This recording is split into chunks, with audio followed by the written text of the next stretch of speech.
Smith. I'm the Chief Strategy Officer here at BioCrossroads, and I lead a lot of our talent and workforce development efforts, among other things. But I want to introduce Melina Kennedy. Melina is the CEO, as Amanda said, of CICP. So let's just start off first, because not everybody may be familiar with CICP. Melina, can you talk about what CICP is? Absolutely. Well, how about raise your hand if you have heard of CICP? And keep your hand up if you know what that stands for. And then keep your hand up if you actually know what that means.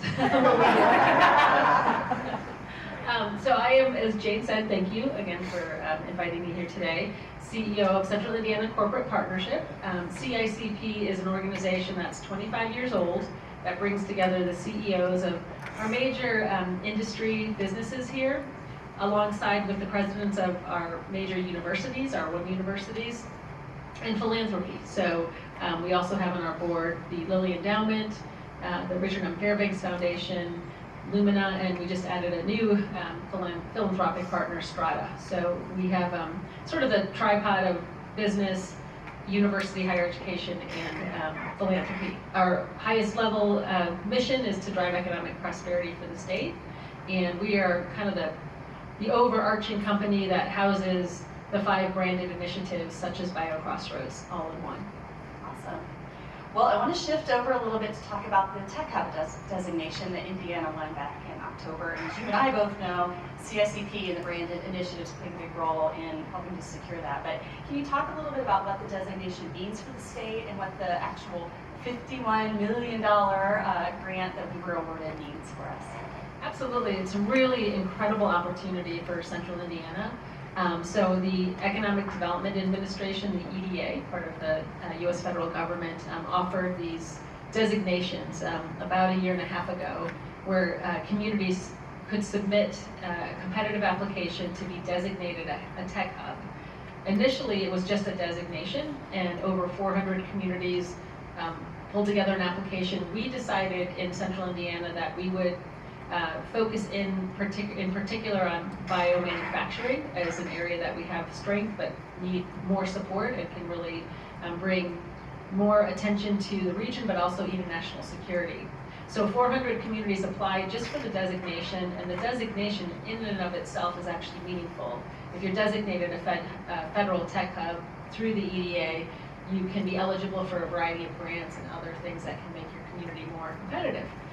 So out of 400, we were one of 31, I think it was, selected. So that kind of narrowed down. That was very exciting. And then those 31 were invited to apply for funding to support the designation. And so our very collaborative group of many partners, led largely by BioCrossroads, ARI, and others, submitted the competitive application for dollars, and we were awarded $51 million, and there were only 6 regions that were awarded the dollars. So that's a big deal. We were actually the highest amount. We tied with another region who was also awarded $51 million, and we'll talk a little bit about what we'll do with that, but it's really a big deal. It's something to celebrate, and it happened really in federal kind of terms fast, they're a year and a half to go from application to actually being designated the recipient. Thanks for reminding me that was fast. Didn't feel fast. Just didn't feel fast. So can you talk a little bit about how that federal funding is going to be used within Indiana to propel our workforce development and some of the innovation work that we're doing here? So there were 3 kind of main components of our application. One centered around workforce development and training, specifically in biomanufacturing, called BioTrain. I'll come back to that in an enormous shout out to Jane for the work she did helping lead and bringing lots of partners together. There's a lot of people who've been very engaged with huge, huge effort by Jane. I'll come back to that. So that's on workforce. Secondly, kind of overall governance, and we're going to actually have a headquarters building right here in 16 Tech that will be funded. It's very exciting, and so that was fully awarded. And then more support on the launching of new or biomade products, I guess I should say, through an initiative called BioLaunch, which will partner startups who are trying to manufacture sort of their initial volume without having to create and build an entirely new FDA certified manufacturing facility. So funding to help support using, for example, contract manufacturers and others that are in existence that already meet the regulations. And that's a big impetus for those who want to bring product to market. So coming back real quick, BioTrain is kind of the signature, maybe the biggest part of our application.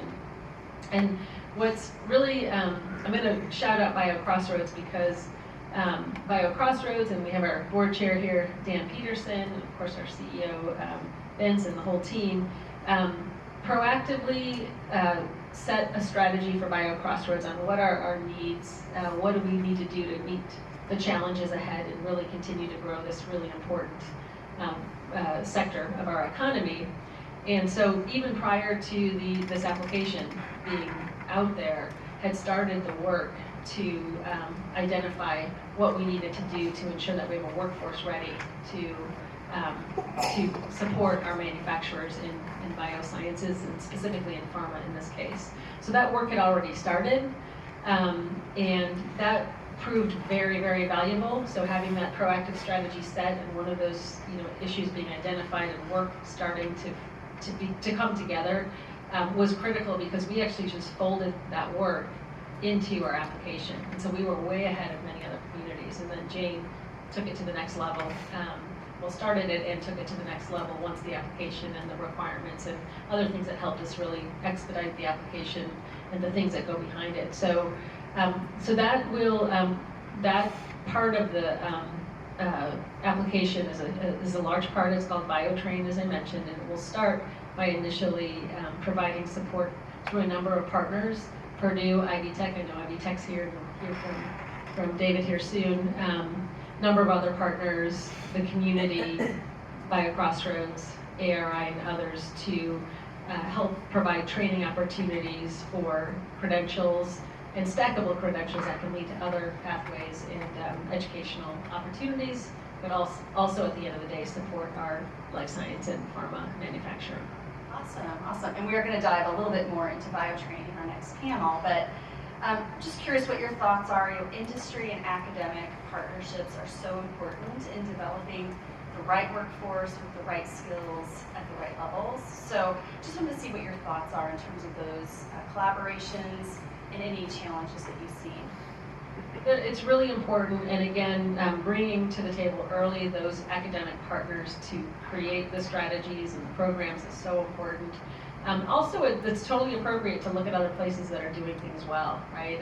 We have people come visit us and look at what we're doing, and we do the same. A group, Vince, Jane, and many others went to BTech recently. That's something that we're not entirely modeling this after, but it's a partnership with NC State and their business community and their education institutions in North Carolina who've been doing similar work, and that partnership is so critical. You can't, if you want to not have a mismatch between the jobs available and the skill set of the workforce, you got to bring the industry and the academic resources together, and really that's what BioTrain is all about. Great. And then how do you think about other stakeholders more broadly? How can we collaborate across Indiana to maximize this Tech Hub designation beyond even just the funds that we've recently received? Well, that's a great question and point. First, I just want to say thank you for investing time to be here today. So learning about what's happening here is actually really important. You are all ambassadors in your own spheres of sharing information. For example, I will use BioTrain, but there's many other examples. We want people to be aware. Part of this initiative will include recruiting, and it's not just new students, but also upskilling. So getting the word out that this is going to be something that's available to those who are interested. That's part of getting engaged. We're also going to be working with lots of outside partners. Employee Indy, for example, which is our local workforce board, they'll help us do recruiting. So there's lots of room for lots of different organizations. Amanda, thanks for getting us kicked off here. She mentioned, right, I didn't see her, but there you are. I know that you have started with and will close with information on even how to get on the BioCrossroads, updates and various events or feedback that you want to share. So those are some ways to keep in touch. Did we have any questions from the audience or Slido? We do have some questions. Let's get that. First question is, are biowearable devices included in this manufacturing? So Eventually they may be, but where we're focusing our efforts at first, and especially when we think of BioTrain, the facility that we're talking about building here, it's really going to be focused on pharmaceutical manufacturing. And that's just because we've found that that's where the area, or basically the area of greatest need is at this point in time. As we think about that though, and once we start to chip away at the needs that the life sciences sector has here in Indiana, we will maybe be expanding into other areas like less invasive medical devices, diagnostics, orthopedic devices. So we'll be looking at life sciences as a whole and really kind of guiding ourselves based on where the needs are and where the jobs are and what knowledge, skills, and abilities we can build to close that gap.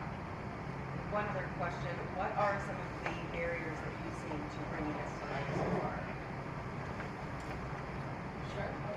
I mean, there are numerous ones. One is just getting people in sync. I mean, we're all, it's as simple as, and all of us can appreciate this, just even getting people in the same room sometimes. That sounds so small, but that's a big deal. Collaboration is essential for this to work.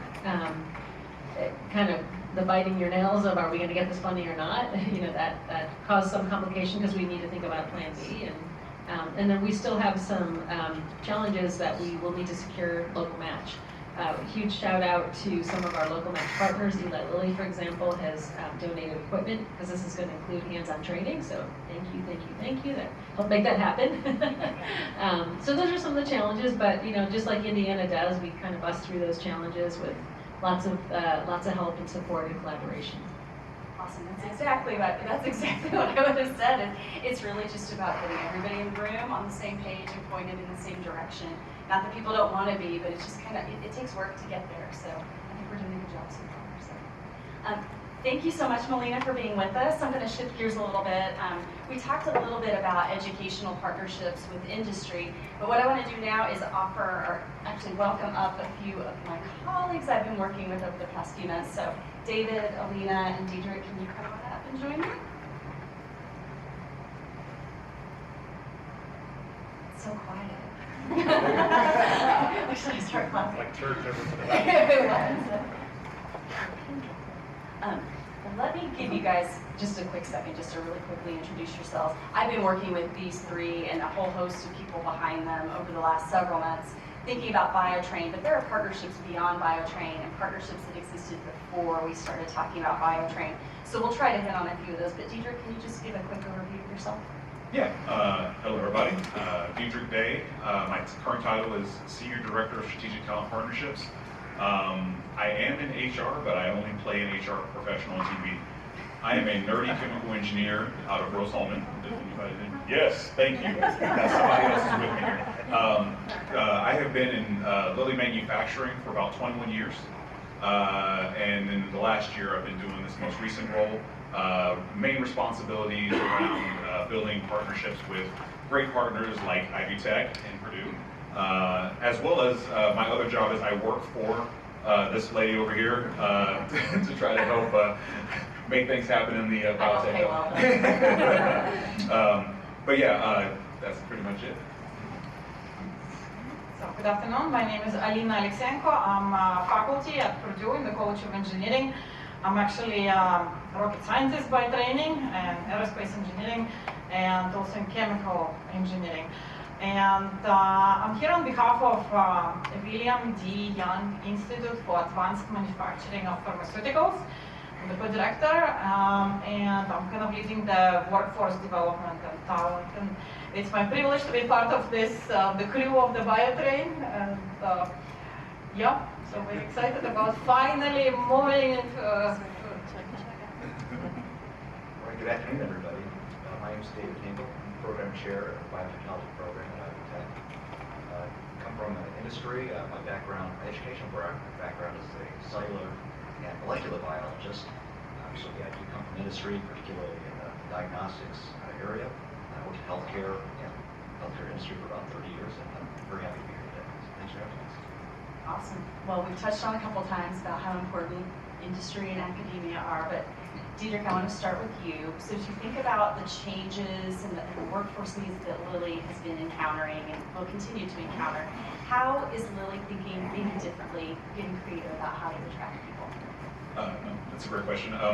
So first, this is not a holistic, like everything we are doing from a Lilly perspective. There are many different segments within Lilly doing a lot of different things, but what I'll talk about is kind of the things that we're doing. You know, really, I was brought into this job to start building a talent ecosystem. And by that, that is trying to put things in place that are in high schools, in post-secondary education, as well as how do you feed them into the company, and then thus, you know, upskill people as needed. So when we announced the $9 billion investment, if you guys have heard about that lately, in Lebanon, we also announced these two partnerships. So both partnerships have some similarities: full tuition scholarships, really trying to meet those that have needs in order to make them be able to move up the socioeconomic spectrum, right? We're basically trying to take folks into high-paying technical jobs within Eli Lilly and Company, hopefully, or any other pharmaceutical company out there. So as part of that, we have at Purdue, we actually offer up a guaranteed internship and hopefully employment at the end of that. With the Ivy Tech front, we actually have a few other things we're doing. We actually are building infrastructure. So we've invested in a couple of labs, which I know we might talk about a little bit later, so I won't go into too much detail there. We actually have a high school certificate that is actually dual credit, where if a school offers it, it's called Lilly Pathfinders, by the way. If a school offers it, a 18-year-old can potentially graduate with a biopharmaceutical manufacturing certificate and be immediately employable by Eli Lilly and Company.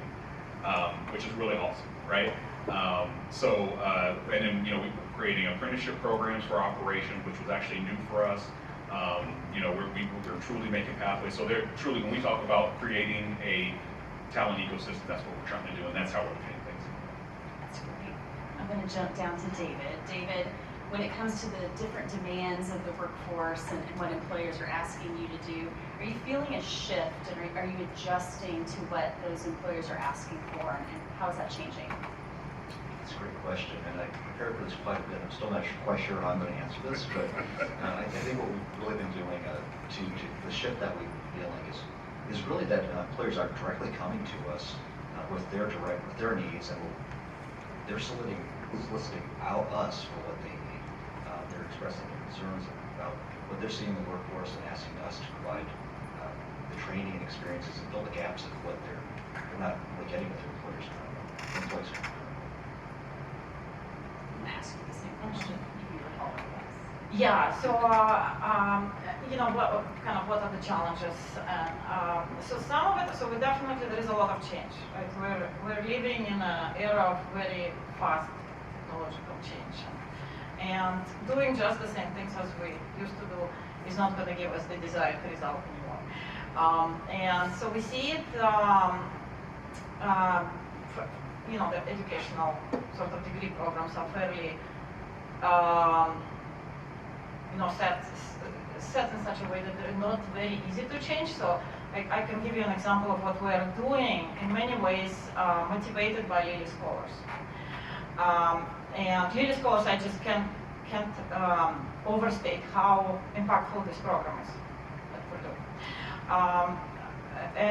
It made us rethink a lot of processes, including how early we start talking to students about this pathway. It's not quite easy to see pathway into very impactful careers that a lot of students coming to Purdue from all over the states and all over the world that they immediately know about. I mean, Lilly is doing a lot to be very, very visible and noticeable. It's hard now not to know about Lilly.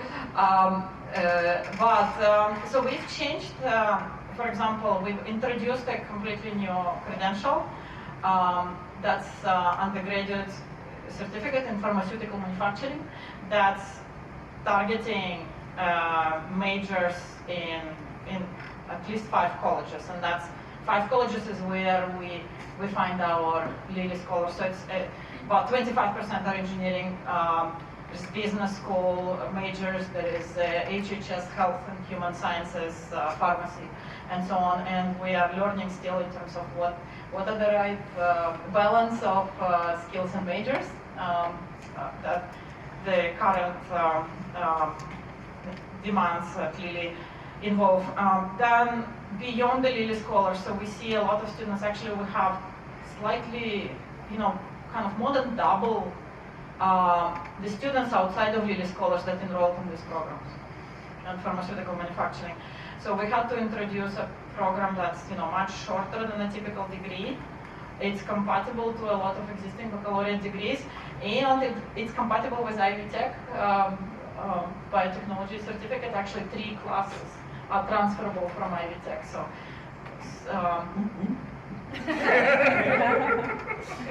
yeah, we still have a lot to learn. Definitely, I think we'll iterate every year. This is our 2nd cohort. I think we have, so in terms of numbers, I think we have 97 scholars in the 1st cohort. A very, very high yield rate, which we did not expect. This is better than any of our pre-existing scholarship programs. Amazing talent. I think 12 of them are right now somewhere within a few miles from here, doing full-time co-op in the Lilly Tech Center, right? And I think in the spring there will be even more. That the built-in internship, experiential learning has been a huge draw for students. So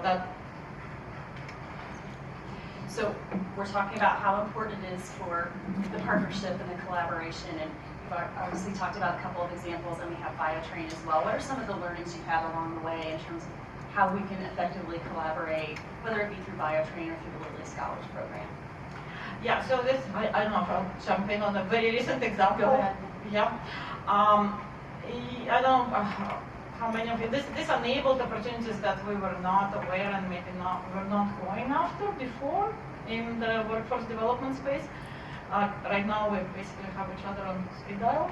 And we can very quickly react to those opportunities for the benefit of building a workforce pipeline in Indiana. So we've just got announced this week that NIMBLE, National Institute for Innovation and Manufacturing of Biologicals, for the first time added a site, their NIMBLE Experience site in the Midwest.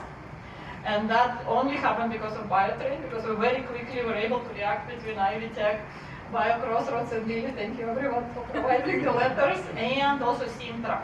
So of course what's what we need to do for the workforce, and I think we can do amazing things in Indiana. We can be the example, the future big success example.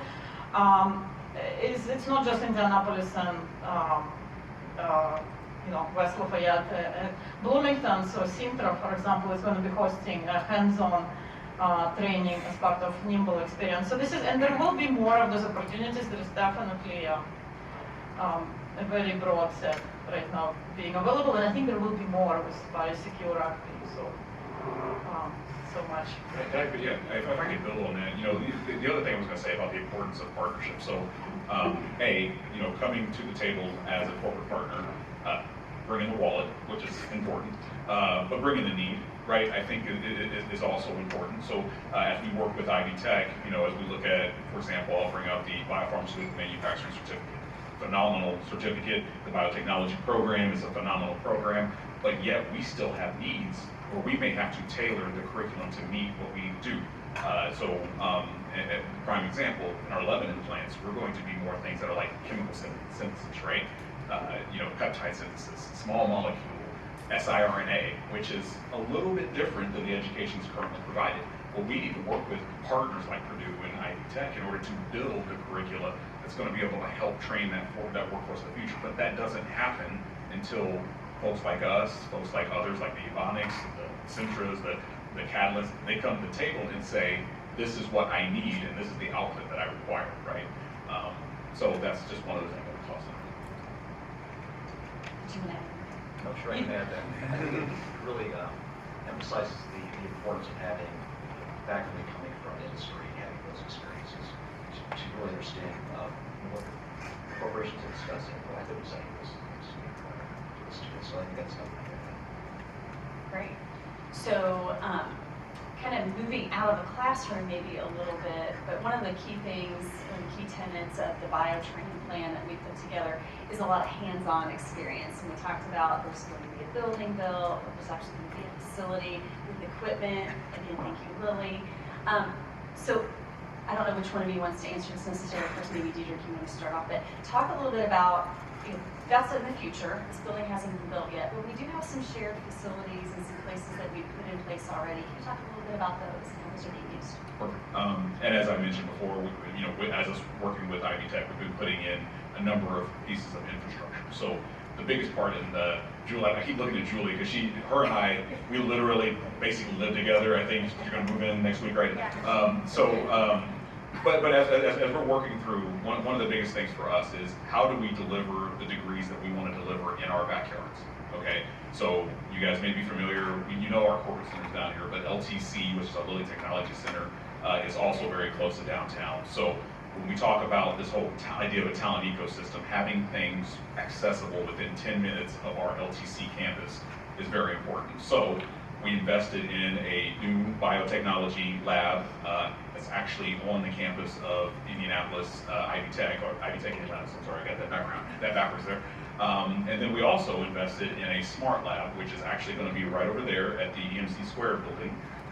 It's actually operational now. We will be offering courses, checking on the second session, fall second session, which is actually a very high-tech lab that has robots, has trainers where you can simulate faults, et cetera, et cetera. It's going to be pretty awesome. But once again, we put that in place so that it's 10 minutes from our manufacturing plants. It's still accessible to our Lebanon plants as well, so we'll be able to take advantage of that. It's training the workforce of the future, and we'll be able to send our workforce to be able to upskill in these places. David, can you talk a little bit? I was at the ribbon cutting for the lab over at Ivy Tech Indianapolis. I think that's actually where I met you. Can you talk a little bit about that space and how that's being used and received? Absolutely. Space is just, it's fantastic. It's better than anything I ever had as an undergraduate student or graduate student. Incorporates a lot of facilities, the instrumentation, and just the practices that are found in industry. We have the upstream lab, the downstream lab, we have chromatography, instrumentation, bioreactors, much of which was donated from industry, so that it really offers a great experience for the students to have the skills that they would directly apply once they are in industry. So it's a fantastic environment, very, very good work. So this question is for Alina and David, so maybe you want to go first, Alina, but as employers come to you and they have these needs, what is it that you need them to provide, or what do they need to tell you so you know what it is that Purdue needs to do or Ivy Tech needs to do to respond to the needs that are out there? One of the things, sort of the continuation of the previous, is the infrastructure. Right? We cannot teach the future workforce for the future manufacturing technologies without giving them a hands-on experience of what pharmaceutical manufacturing looks like. And that's a very, it's an area, right now, a lot of very automated equipment, a lot of data, a lot of regulatory constraints that are very different from anything else that they do in a normal, like a sophomore lab. So a lot of it is employers are wanting to see somebody that already is, few weeks from starting can be comfortable in that environment. So I think building these facilities, and various types of facilities, including what will happen in Lebanon on the training side, is extremely important. I want to share some of the Purdue news. So on October 4th, we'll be having a groundbreaking for a new facility for advanced manufacturing of pharmaceuticals right there on campus that will be focused both on training and research and more on the future technologies. We're building what we call a technology racetrack, kind of in continuing with the Indiana strength in high-speed racing. Now it's technology racing. So, and we hope that we will be able to bring very broad set of companies to be able to come and risk their future technologies. with the strength of the research infrastructure that Purdue has, and provide for students, provide training on this and preview of the future technologies. So, oftentimes employers want something that we need to invent together, and I think that's we're very well set now in India to do that. Awesome. David, how about you? What's your experience at Ivy Tech? What is it that the employers need to bring in terms of partnership? I think just having like really good and transparent conversations, keeping it very fluid. So the industry is rapidly growing, rapidly changing. Indiana, the rest of the country, the rest of the world. So being engaged with employers and academia being engaged with them really allows us to have conversations to identify what's important, what's changing, what's happening, and that's we have this agility that we would not have without it. So I think that's what we're really looking for with our corporate partners. Just to probably give one concrete thing, donations. So all of us that run a pharmaceutical plant, we have assets that you need to replace, right? And most times those assets need to go somewhere. So if you've got assets that these schools can be using, I think we need to keep that in the back of our minds that we should be donating those for the betterment of these talent ecosystems as we build this, as we build it, because the more we can expose people to our environments and the actual equipment that these folks will be working on, whether you're an operator, maintenance tech, whatever, or all the way up to an engineer or scientist, the more we can do that, the better we will be. So for those folks that are here in the room that have influence in that space, I highly recommend you getting in touch with the BioCrossroads, the Purdue's, the Ivy Techs, and talk about how you can do that. One example is we just had them come to our asset recovery location, and we were able to give you guys a good amount of stuff for both the Bloomington campus and the Indianapolis campus in their biotechnology lab. So, and it didn't take, it took a little bit of effort on our side, right? It took a little bit of time to come and take a look at everything that you could use. But that investment of time is going to pay dividends for the next few years, probably. So I just, like I said, just want to put that plug in. That even spurred my thoughts, just having this conversation. Some other things that are really good for corporations are just coming in as being guest speakers, working with the academia to supply that insight and this context for the students. It's really helpful. And then offering internships, allowing students to come in and see what the environments are that they be getting into. That makes them better employees. They have a good grasp of what they're doing. Their expectations are realistic. Employers have realistic expectations for them as well. Awesome. I'm going to pause for a second. Amanda, do we have any questions online? Yeah. Lots of questions. All right. Very engaged audience, I love it. I love it. So here's one question. What are some ways we're working to keep new workers sustain our state of health and remain in the state? This is part of the conversation. How are we going to work to retain that talent? Say it one more time. Sure. One more time. How do we keep new workers here in our state when we've got them here? What are we doing with that? Well, I can't speak for everybody, but I can say some of the things like what the plans are at our lead district, right, where you start to really mimic some of the things that have made things successful in like North Carolina. I was on the trip to Research Triangle Park. I've been down there actually in my previous jobs as well multiple times, so I was very familiar with the area. But that idea of live, work, play, eat, all in the same location, the workforce of the future, whether you're a professional, whether you're an hourly person, you want to enjoy the environment you're working in, right? It shouldn't feel like I have work and I have something separate, right? Places like 16 Tech with the AMP, they've got living quarters, they've got, you've got the, food, you've got everything right here, and you can train and you can become, a better employee in the future. I think those are the things that we need to do to continue to retain talent. What about healthcare? Healthcare specifically? Yeah, how do we keep people in the state with such a dismal healthcare environment that we live in as Hoosiers? I'm not qualified to speak on that. Yeah, I think that's tricky. I don't know. I think the other aspect of that's, you know, for new workers in Indiana and how to, what we often see, you know, Indiana has amazing educational opportunities. We have 3 great universities.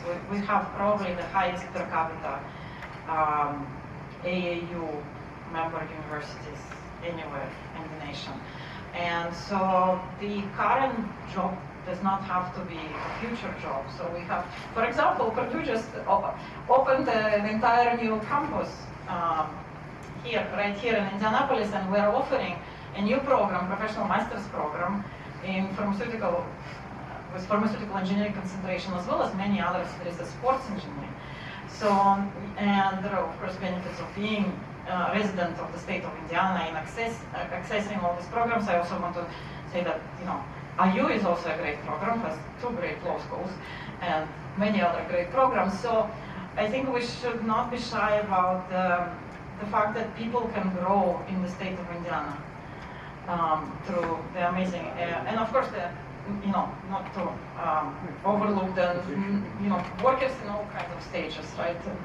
And ability to get a degree from Ivy Tech and our newest green to gold pathway, green to gold to red. Awesome. Maybe one more from the slides, and I've got to wrap up. Sure. So traditional degree students have scholarships and grants, etc. How can we create access to these for the next generation of stackable certifications or for micro-credentials? Everybody's looking at public education, I should speak about it. No, but our program at Ivy Tech, the Ivy Tech program, is really designed for those needs. We have a couple of associate degrees and a few certificate programs that train employees to work in these environments and educate people to work in these environments. They are stackable, so someone earning an associate's degree could earn a couple of these certificates at the same time. That would allow them to have additional credentials in their resumes. It would also allow them to maybe, if they are a returning adult, like most of our students are, it would allow them to kind of get their foot in the door and work in those environments while they're pursuing the next degrees that they're pursuing. If I could add to that one, because someone let's share some of the stats from our Lilly Scholars Program at Ivy Tech, and I'm going to compare that to what we have at Purdue. So we have about 124 scholars in the Lilly Scholars at Ivy Tech in this 3 years, so that's pretty awesome, right? The vast majority, so greater than 60% of those scholars are between the ages of 24 to 64. So just let that sit for a moment, because typically when we talk about college, in your traditional 4-year colleges, it's 18 to 24-year-olds who have nothing better to do than eat ice cream and party and all that kind of stuff. Anyway, but no, I mean, when you talk about accessibility and you talk about the population that Ivy Tech is actually serving, that's truly what you're talking about, right? You're getting to the people that are trying to transition to new jobs, trying to move up the socioeconomic spectrum, who may not have originally thought that something in a high-tech field would have been for them, but it's accessible because it's cheaper. Oh, and by the way, Lilly Scholars is actually available, so I can actually do this free of cost to me, right? So then, you know, you've got the potentially the 18-year-old that's doing this, but the 18-year-old can then tell their parent about this, and you can literally move an entire family into a new place. So that's to me, that's a big part of the accessibility. Awesome. So I'm going to ask you all one last question. We've got all these programs in place. We got BioTrain taking off from the station here very soon. In 10 years, what do you think this will look like? What do you hope it looks like from a workforce landscape? A lot more traffic on I-65. There you go.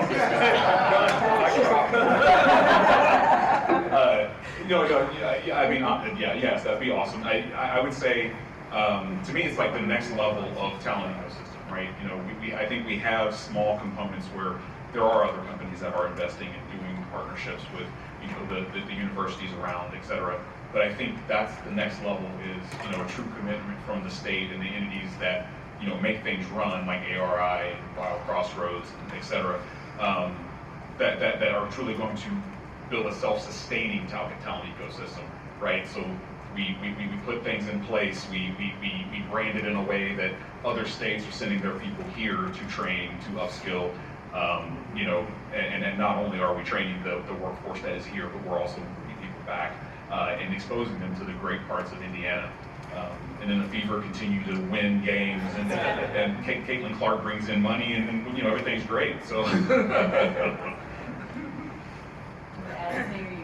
Oh, Okay. Well, I want to thank the three of you for participating in the panel, but more importantly, you guys have been wonderful partners in crime over the last year as we've been cooking up the BioTrain and shaping that. So could not have done that without all three of you and the organizations that you represent. So thank you so much. I will let you go back to your seats. And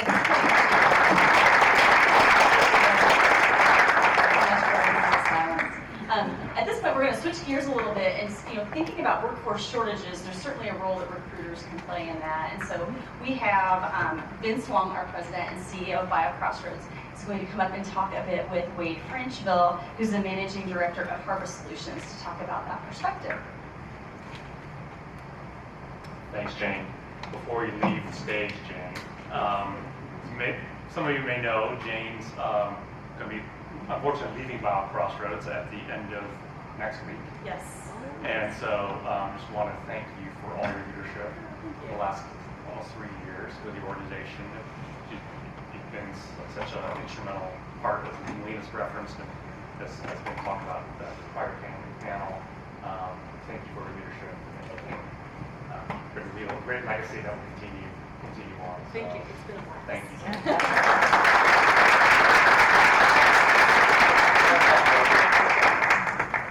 So, Wade, thank you so much for joining us. I'll let you do a quick intro about yourself and who Harvard is.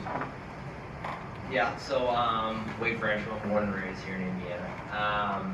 I got into the staffing recruiting industry right out of college, whenever I was eating ice cream and not doing anything right at and I fell in love with it, really, and many years later, I decided I wanted to start my own agency. Had a partner, a friend of mine, and we decided to start Harvest Solutions based on solely life sciences. And very quickly, I knew like the type of solutions I wanted to provide, I would have to get some sort of investment. Not only did we want to do recruiting and different types of creative solutions for our clients, we also wanted to do contract. We wanted to hire our own employees to work for our clients. And I got the partnership of a venture capitalist firm out of London, and something I wrote about, I thought it was very interesting, that I think is inspiring for people to hear, is one of the biggest things I talked about was Indiana. And I said, hey, we're going to be a national firm, United States, but there's a market here that you guys aren't looking at, that investors aren't seeing, and from a recruitment perspective. A lot of our competition is in New York, Boston, San Diego, and I said, this is where it's at right here. And over the last couple of years, we've not only proven that, like it's been the market that our company's relied on. We started actually in Boston, so right out of the gate, we just got lucky. And me and Michael and Braden, when we started the company, we landed the Broad Institute of MIT and Harvard. We placed 200 employees on site in 2022 that were working for us, and then we did their early career development program where we recruited 100 people that were masters and PhDs going into their first assignment underneath some of their researchers there on site. So that kind of put our name on the map, started a lot of business in Boston. Over the last couple of years, Boston, it's been rough. It's a complete opposite of Indiana, where I always tell people in layman's terms, I said, you know, they do a lot of research there. It's a lot of funding is what's driving it. And here in Indiana, we make things. And I said, we are making a lot right now, and it's an exciting place to be. And so now 3 years later, after we started in 2021, we're continuing to expand and seeing more growth here in Indiana than anywhere else. So. Great, thank you so much. Congratulations on the amazing trajectory you guys have on the last several years.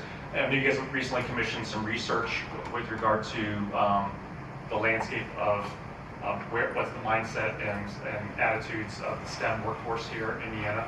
So I'd love to have you maybe share a little bit about the results of that. Because what are some of the topic of retention came up earlier.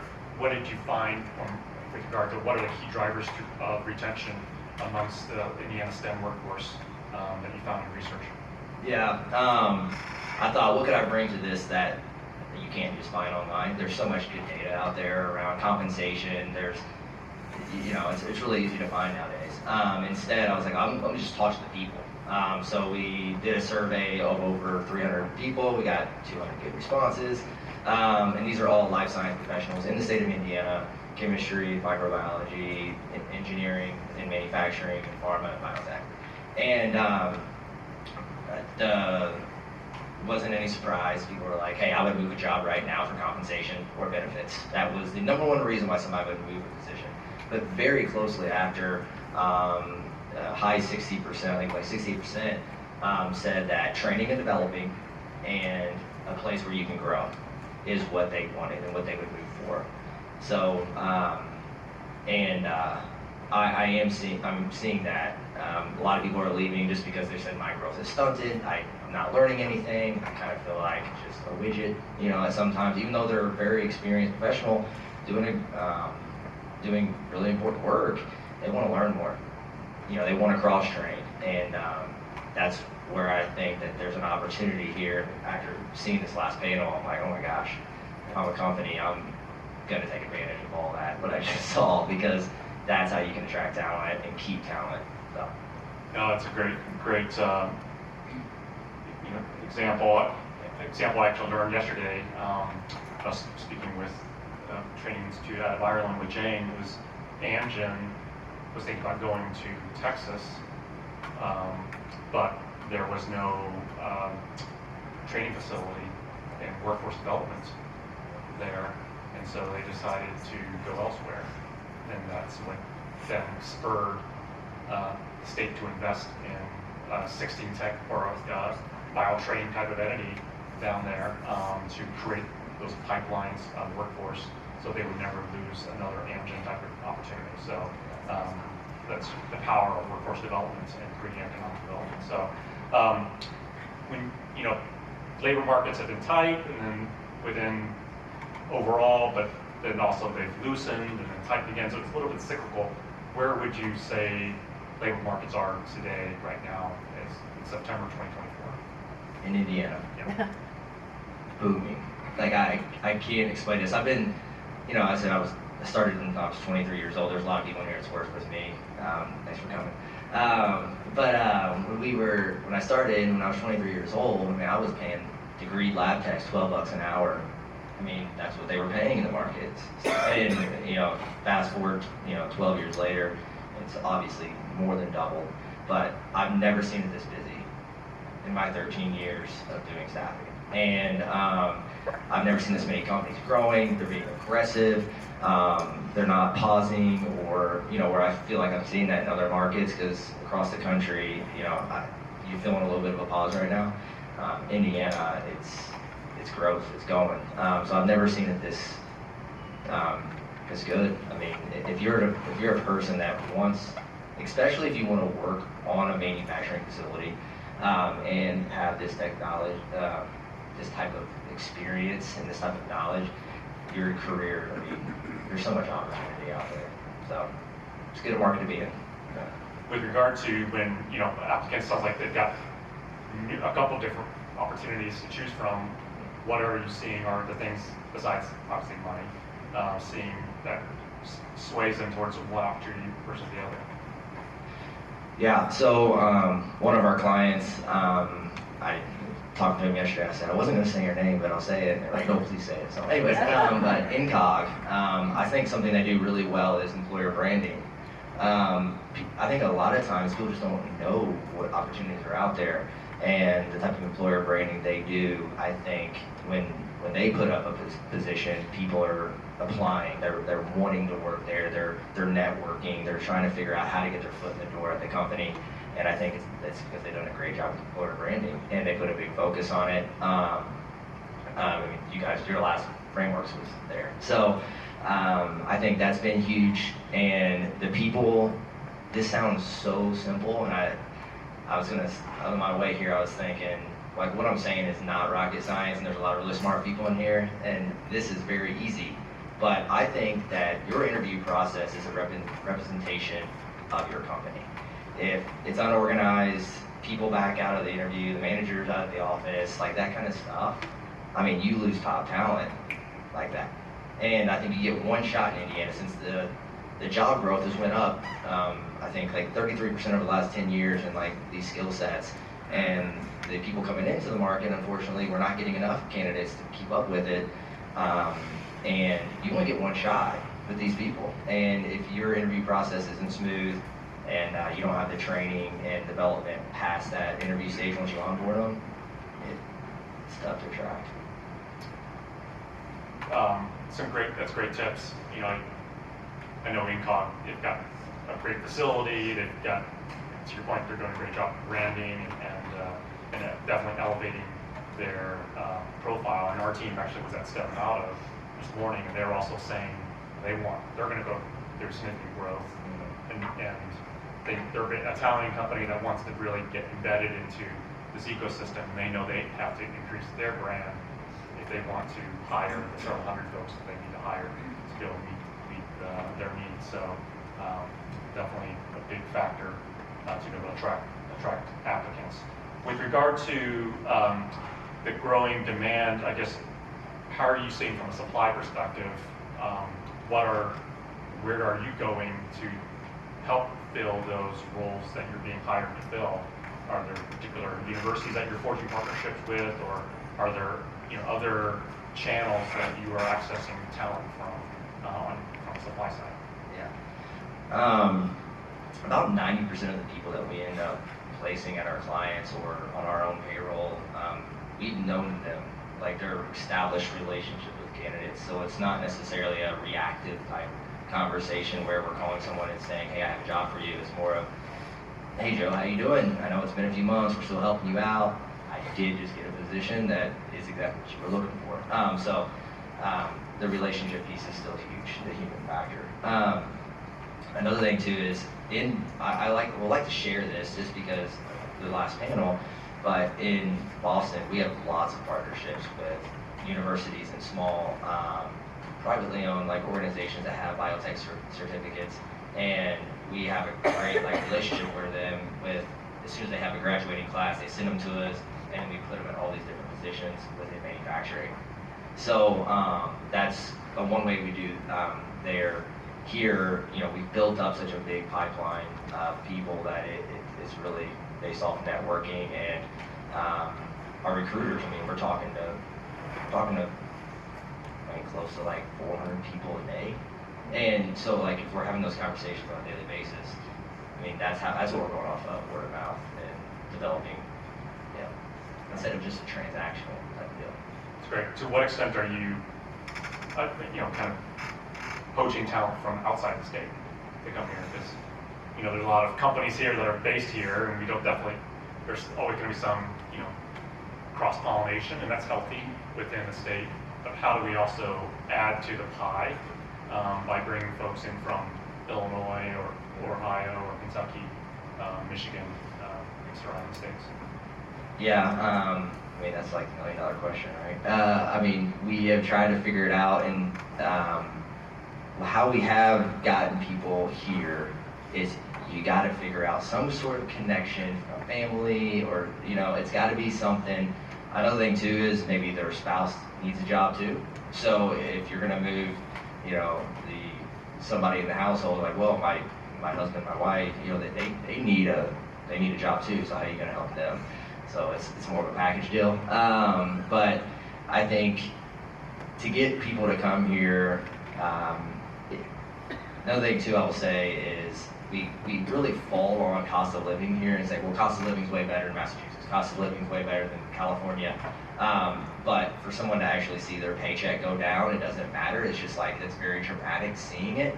So unless they've lived it, it's very hard to sell somebody on that. So I think we don't even deal with it anymore. We don't say the cost of living. We tell our clients, hey, they're making, 250, and San Diego, they gotta make 250 here, and it usually doesn't work out, but sometimes it does. But I think we lean on that a little too much, cost of living. Yeah. It's gonna go up, so. Absolutely. Yeah. Absolutely. So if you were, probably some folks in here have kids that are either going into college or they're in high school and they're trying to decide maybe college isn't for them and they're interested maybe going into the trades. Maybe what would your advice, given that you're very steeped into the labor markets, what advice would you give to someone who's going into college and trying to choose a major, or maybe they're a freshman in college now and choosing a major? What opportunities are going to be out there, say 7 to 10 years from now? I'll give a couple pieces of advice. I mean, I have a 2.5-year-old son, I would tell him this. But anyways, loyalty is going to become very, very valuable. So whatever you decide to do, stick with it for a little bit, because I think since it is a war for talent, especially in Indiana, I mean, so many people are going to jump for the next buck, the next opportunity, because they're getting calls all day long from companies like us and other organizations. But I would say also get used to working with your hands. I think you guys have probably seen, like, hey, your plumber, your electrician is going to be the highest paid person here in 10 years. I think the same way with pharma and biotech manufacturing. People that are willing to go to work, go into the manufacturing facility. I think there's so much opportunity there, and like having that human interaction face to face with people. So whatever you decide to do with your career coming out of high school, you should take that leap and say, the work from home sounds amazing, but there's so much opportunity. I don't know if that's like I know it's simple advice, but I think if you were loyal to the company, I see resumes every day. People that jump from job to job to job don't make as much money as the people that stay. They have a career, they build good relationships, because you never know where that might take you next. So. Question that was not on the list, so it might be a bit of a curveball. I guess, what are you seeing with regard to, I read in the media like people's work habits have changed since the pandemic, and then Amazon just announced maybe 2 days ago they're going to mandate 5 days in the office and no longer allow for any kind of hybrid work environment. What are you seeing with regard to Indiana employers with regard to the changing kind of push and pull between what employers want with regard to work habits and how people show up versus what maybe the employees want from a flexibility perspective? Where is that kind of, where equilibrium is being struck here in Indiana? Do you see anything around that? Yeah. Yeah.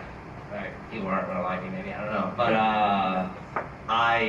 my team is 100% in the office. We don't have to be, we're recruiters, we work from home. But I believe if I'm going to call lab tech and tell them, hey, I know you got a bachelor's degree in chemistry, I need you to go to work for $22 an hour at one of our pharmaceutical clients, and you got to go there on site every day, we should have to as well. That's just what I believe. So, but one thing I will say about the work from home, we are not just competing in Indiana with Indiana. There are companies all over the country that are calling our people saying, I'll give you a remote job, and pulling people out of facilities that are working on site. But in Indiana, since we are so involved with manufacturing, we don't have that luxury. So it is creating an obstacle for sure. But I think if you go back to the training and giving people the opportunity to learn, I think that we can retain that and keep them, working. But no, it's definitely, and I think for the early generation, bringing people in, like I want more people to go to Ivy Tech and get those certifications. Like I want people to go there because there are so many opportunities for them. So like, how do we get people to go there? And whenever you see, everything on social media and talking about like there's all kinds of ways to make money, and you don't even have to go to the office ever.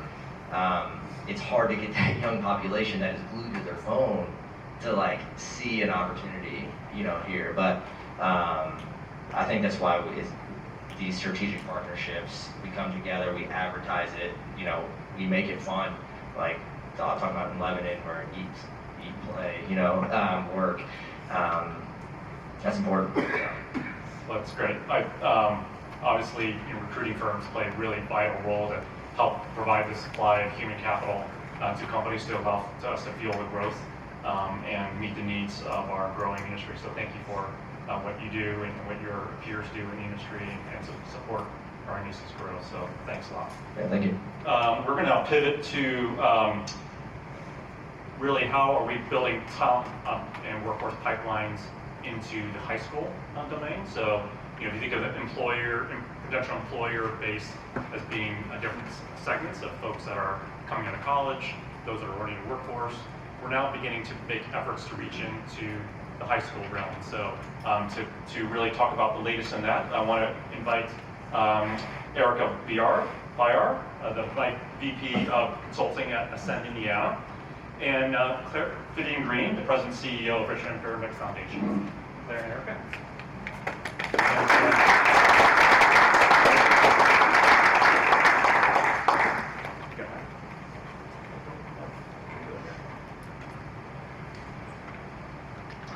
Hello and welcome. Am I on here?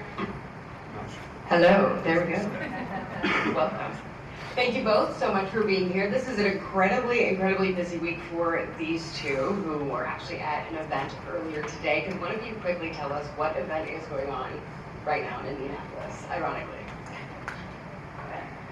So right now, Indianapolis is hosting the National Youth Apprenticeship Summit alongside our partners CareerWise and PIA, which stands for the Partnership to Advance Youth Apprenticeship.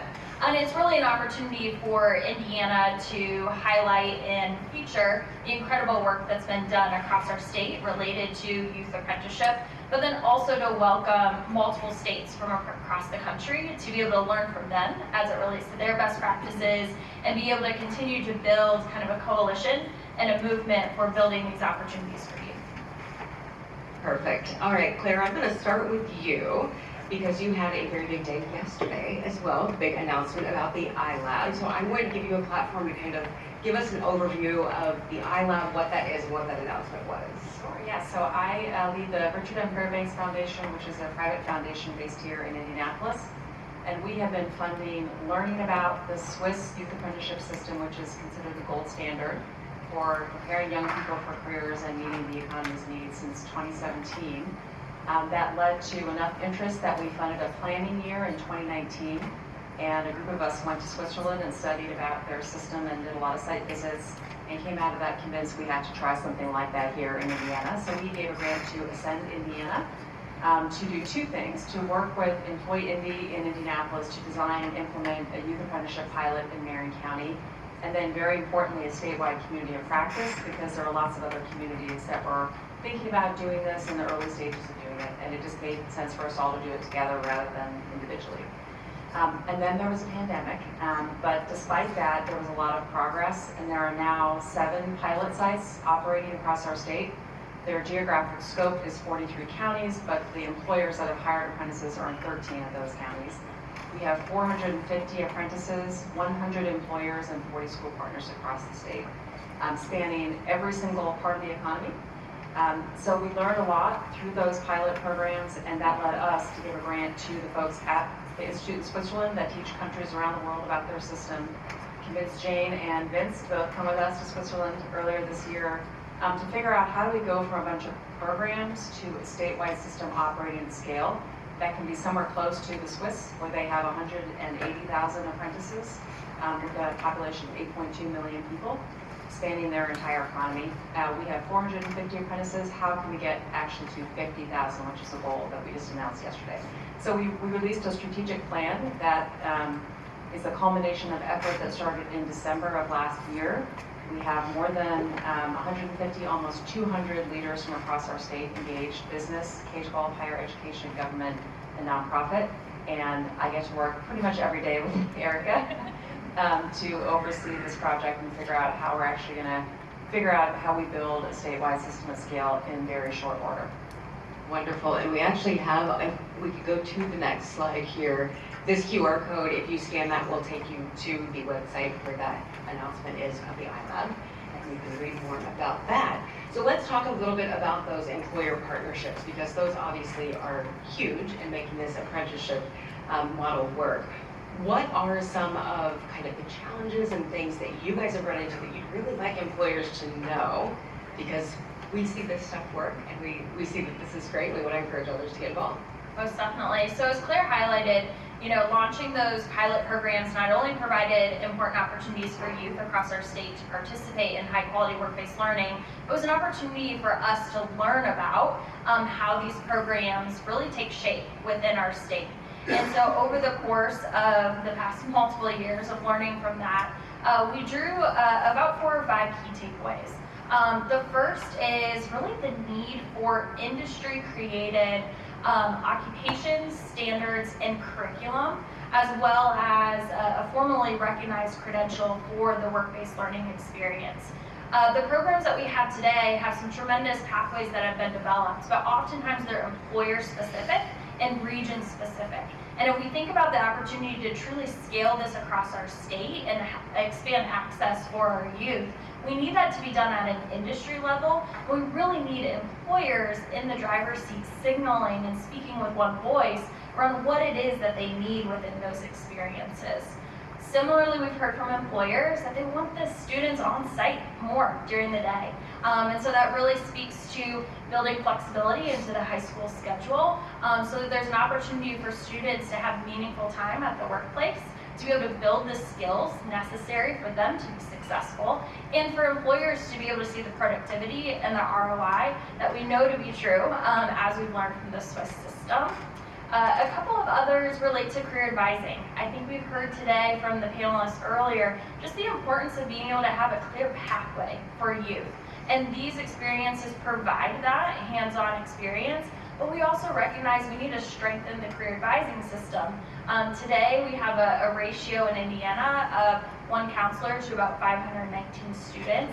Counselors are asked to do a lot within our schools, and so we're really thinking about how do we build a career advising system that's informed by the labor market and where there's capacity to do that.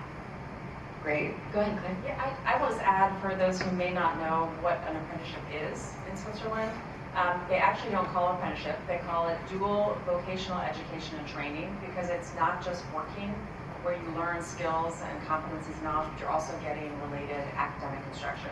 So that they start in the 10th grade. They're either 3 or 4-year apprenticeships, depending on the occupation. There are almost 250 occupations across their entire economy from which you can select.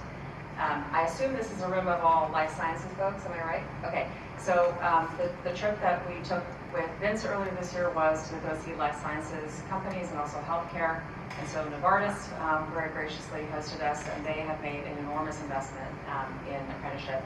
And in fact, they actually host students in middle school coming to their site 50 out of 52 weeks a year to do what they call spiffing, which is not quite the translation, but it's career exploration. What does it actually look like to work in a lab? What does it look like to work in a pharmaceutical company? So it's a huge investment from employers, and students as a result also make a big investment. They go 3 days a week to the employer site, year round, and then they go to school like the regular school calendar 2 days a week for 3 or 4 years, depending on the occupation. And from the student perspective, I know we're talking a lot about the employer vantage point, but what kind of benefits are you seeing for these younger folks who are getting the opportunity to get their feet wet with something like this early? Yeah, so I think for the 450 apprentices that we have today, not only are they getting early exposure to a career, but also to the employer. So they're building those relationships, they're building that social capital. Part of a youth apprenticeship in Indiana is a key component around building, obtaining credits for post-secondary and or obtaining a credential of value within that industry. And so it really is a jumpstart to the pathway that they're seeking to follow, whether that is continuing into that career pathway or continuing on to post-secondary education. Yeah, and then I think the reason why we decided to go from programs to a statewide system of scale with employers in the lead, which is really the missing ingredient that we need to develop here, is because in Switzerland, the reason it is the gold standard is that that's not the end for somebody. You can do an apprenticeship and you can go to work at the company, or you can go on and get additional post-secondary education. So they actually have higher post-secondary education attainment levels than we do in this country.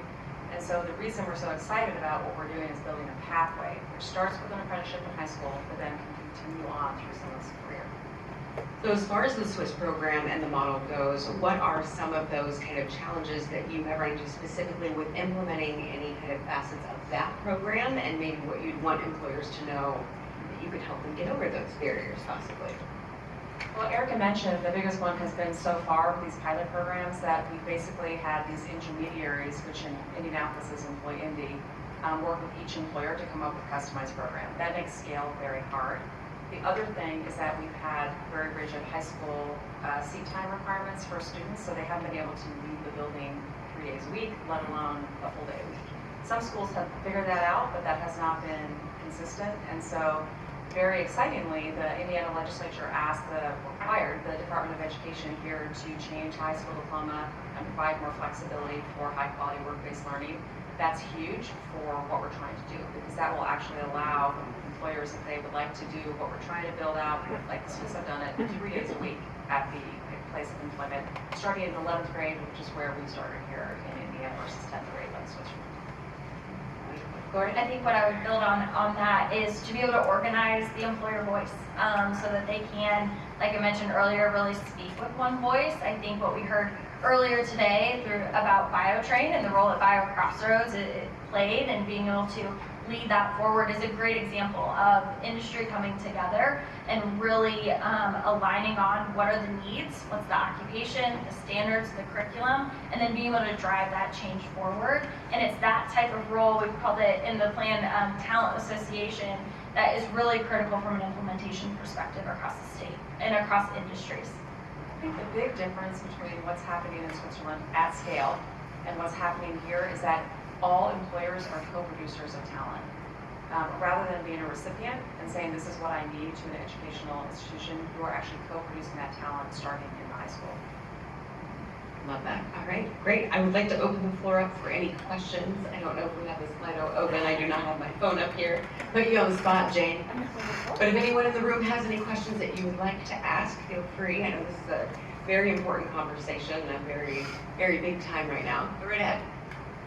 When do you think the state really is going to come up with serious funding for this? Or will they do another study group that'll take another 10 years before anything really gets implemented? We've had wonderful partnership from our state partners. So on our governing committee, we have Secretary Jenner, we have Commissioner Lowry, and then we have Representative Houston, Speaker Houston, and then also Senator Bray. So they're all part of this conversation that we're working on figuring out how to go from programs to scale. I would say we don't actually have the clear recommendations yet on how much funding and what that looks like. So we as a foundation have been providing much of the startup funding through philanthropy. However, I do want to emphasize to this room of employers that in Switzerland, employers pay 100% of anything related to their work activity. And then the government, taxpayers, pay for career counseling, where every student can get access to career counseling starting in middle school. And then they pay for most of the education, including the post-secondary education. So we'll have to figure out what makes sense in Indiana, but that's how it works at Switzerland. Great, thank you, Claire. One question? There is one other question. Is there worry that learning focused on career preparation may take away from the critical thinking and creative problem solving that comes with broader education? No, because from what we've learned about these apprenticeships, they don't just go in and learn a small job. It's actually very broad. You learn about the entire industry, you do rotations throughout the company, so you get to learn all sorts of different things before you decide what you think you'd like to do as your career. That also gives the employer flexibility as their employment needs evolve to say, actually we don't need you here, we need you here, because they've had a broad set of training. So I think the way that all the employer partners we visited and all the sectors we visited so far have said, not only is this a leg up for them for attracting and retaining the top talent, but it's also a way to build adaptation, especially when you've got things like AI and the impact of technology. We still don't know what that's going to look like in every industry. They can change on a real-time basis what's actually happening with the training, and then talk to their school partners to make sure the school is changing as well. And so they feel like it's actually setting them up for optimum success. Great. All right, thank you so much. Now I'm going to, you guys can go back to your seats and take a break, and I'm going to welcome Dennis back up for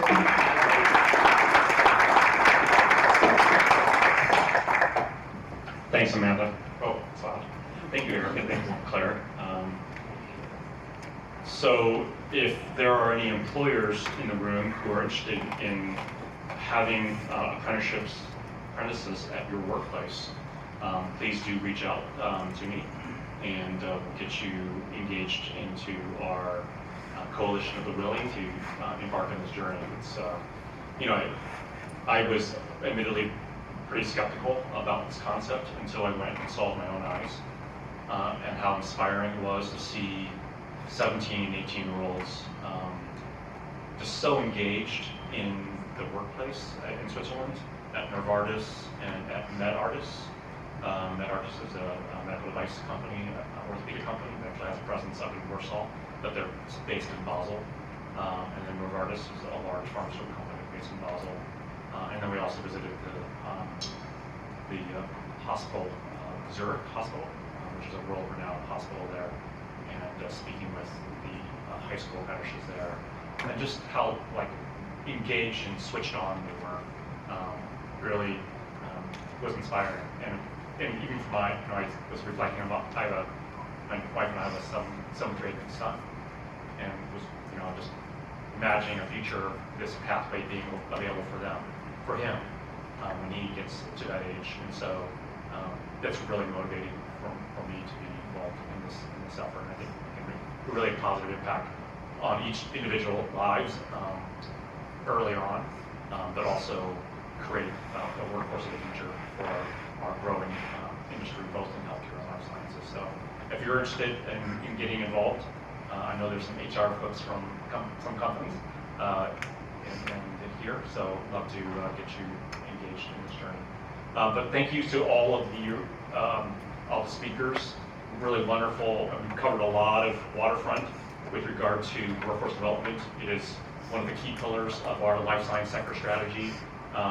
We've got a lot of growth opportunities here in the state that you've heard about, but it's not going to happen without having the human capital and talent necessary to fuel that growth. And so just wonderful collaborations happening between industry, academia, nonprofit sector to help really, again, show what Indiana is capable of in terms of that public-private partnership that enables really tremendous growth and collaboration. So thank you all for coming. Please stay. We've got some yummy hors d'oeuvres and beverages back there, and continued networking and community building. So thanks again, and I'll look forward to seeing you at our next FrameWORX, which is in December. I think it's December 4th, sorry. We'll be shining light on the nuclear medicine sector, which is amazing subsector of our industry that's growing leaps and bounds here locally, and look forward to seeing you there. And then we'll also have our November 7th Life Science Summit. It's quickly selling seats, so I encourage you to register for that soon to make sure you've got a seat. But we're going to be having a day-long summit to focus on the tremendous impact that GLP-1s are having on, you can see background, GLP-1s are having on healthcare, and the vital role that Indiana is playing with regard to the discovery, development, and delivery of these transformative therapies, both today and the next generation of obesity treatments as well. So really amazing lineup of speakers, world-class speakers, truly world-class speakers that we've got speaking on that day. So hope to see you there. And again, thanks for coming, and appreciate your support. Take care.